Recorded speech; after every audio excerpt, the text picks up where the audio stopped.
মুসল্লিরা যাতে নামাজ শেষে মসজিদে বসে আর জিকির আজগার করতে না পারে এজন্য সম্প্রতি চট্টগ্রামের একটা মসজিদে কিছু উচ্ছৃঙ্খল হাফ প্যান্ট পরা পোলাপান লাঠি নিয়ে তাদেরকে পিটাই পিটাই মসজিদ থেকে বের করতেছে।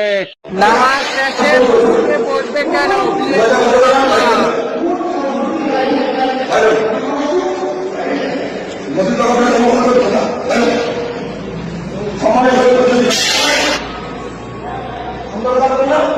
এ নিয়ে এখন আর কেউ মাথা ব্যথা নাই। অথচ 2020 সালে করোনাকালীন সময়ে আন্তর্জাতিক স্বাস্থ্য সংস্থার নির্দেশে জননেত্রী শেখ হাসিনা সরকার ওয়াজ মাহফিলের উপরে নিষেধাজ্ঞা আরোপ করছিল। তাতে এই ধর্ম ব্যবসায়ী কাঠমোল্লা এই হারামির দল শেখ হাসিনাকে কাফের এবং আওয়ামী লীগ যারা করে তাদেরকে কাফের আখ্যায়িত করছিল। অথচ সম্প্রতি এই চট্টগ্রামে ঘটে যাওয়া এই ঘটনা নিয়ে কারো কোনো মাথা ব্যথা নাই। বাহ, সুৎখর, চমৎকার।